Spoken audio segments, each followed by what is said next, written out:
Bismillahirrahmanirrahim. Assalamualaikum warahmatullahi wabarakatuh.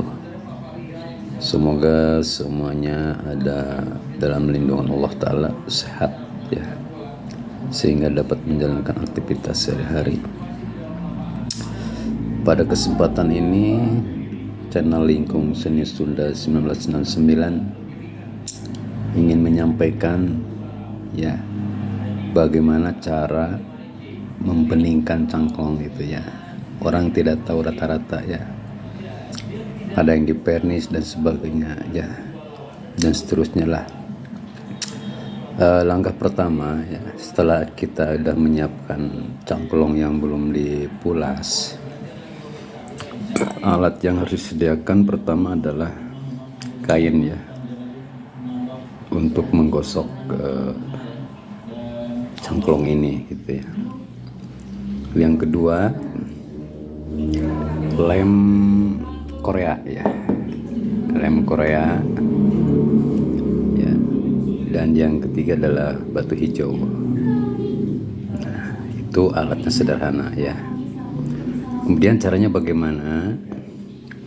Sebelum cangklong ini dipulas, diamplas dulu ya sampai lembut ya, sehingga tidak terlihat porinya seperti ini. Kebetulan ini udah dibeningkan ya. Jadi apabila sudah jadi bahan, diamplas pakai amplas 1500 ya, yang lembut.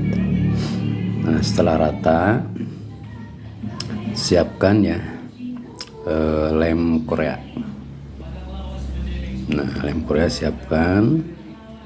Nah, nanti lem Korea itu tabur di seluruh ini, tapi sedikit-sedikit ya, jangan sampai melubar sehingga nanti menggumpal ya. Sedikit-sedikit diulas terus, berulang-ulang, jangan sekaligus ya. Nah, terus itu ya.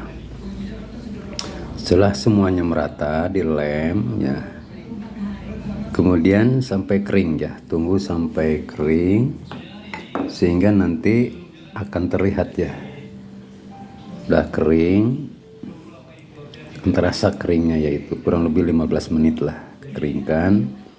Setelah dikeringkan, yang tadi udah di lem Korea ini ya, udah di lem, diamplas lagi ya, diamplas lagi supaya rata lemnya ya, diamplas lagi, jangan terlalu ditekan caranya ya, pelan-pelan ya, jangan ditekan. Kalau ditekan kena ke kayunya lagi itu ya. Beres semua diamplas rapi itu ya, baru siapkan kain. Nah, yang bagusnya kain lepis yang bekas lah, supaya terasa tebal ya dan cepat panas itu ya kalau digosokkan. Nah, udah ada kain, lalu usapkan batu hijau ya. Batu hijau ini untuk membeningkan ya kayu gosokan. Nah, ini contoh batu hijaunya seperti ini. Nah, ini batu hijau, gosokkan di kain. Setelah merata di kainnya, kemudian digosokkan ininya, cangklongnya di atas kain tadi. Jadi di atas kain itu udah ada taburan batu hijau ya. Gosok terus berulang-ulang sampai bening ya. Jadi kalau udah ditabur dengan batu hijau, lalu digosokkan di kain yang tadi, kain lepis ya, sampai bening. Nanti akan terasa hangat di sini ya kalau digosokkan. Nah, itu berarti udah kering dan menjadi seperti gelas. Nah, ini contohnya ya, hasilnya seperti ini. Nah, ini cara yang sederhana untuk membeningkan cangklong. Jadi sekali lagi, siapkan kain. Kain itu digosok oleh batu ya. Di atas kain itu batu hijau yang tadi, kemudian gosokkan cangklong ini ke kain, terus baru ulang sampai bening. Nah, ini hasilnya seperti ini ya. Inilah cara yang sederhana untuk membeningkan cangklong. Ini kebetulan saya buat dari kayu asam yang sudah kering ya. Kalau buat cangklong itu yang kering kayunya ya, supaya tidak padat lagi getahnya apabila sudah dilubangi itu ya, getahnya itu. Jadi cari kayu yang sederhana sajalah ini. Tergantung kita memolesnya saja sebenarnya ya. kayu apa saja bisa jadi, kecuali ini untuk bako, berarti kayunya harus kuat, kayu pilihan karena terbakar. Kalau ini hanya untuk variasi saja, filter atau jarum ya, atau kretek ya. Nah ini contohnya, saya udah contohkan seperti ini, hasilnya bagus sekali.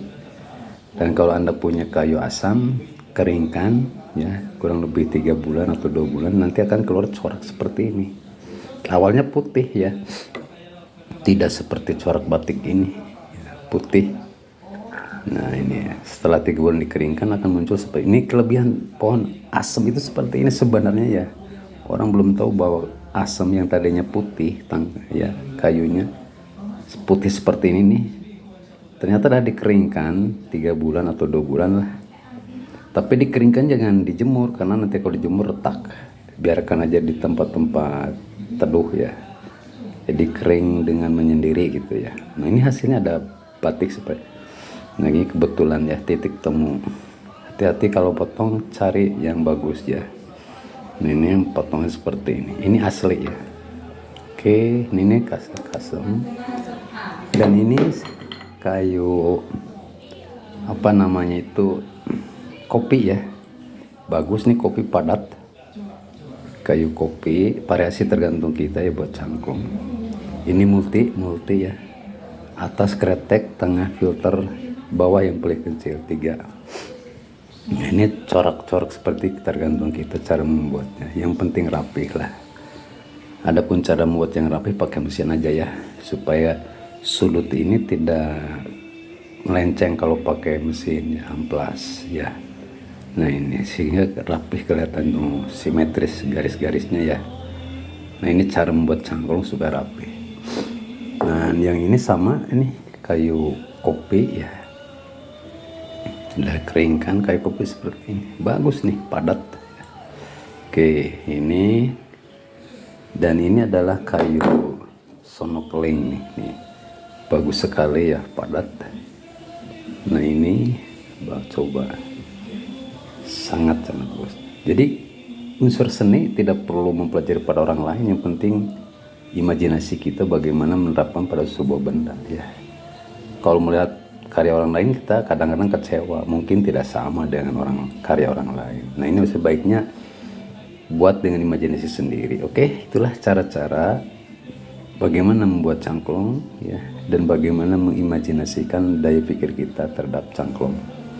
Jadi seni harus ada pada diri kita, jangan bertanya kepada orang lain, nanti kecewa ya kalau membuat sebuah karya itu. Nah ini ya, ini barang-barang yang sangat bagus, rapi, sudut-sudutnya ya, lihat sangat rapi karena digunakan pakai mesin amplas ya.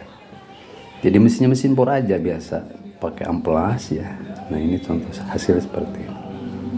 Ini kayu ini sangat langka ya, sangat langka. Oke, makasih.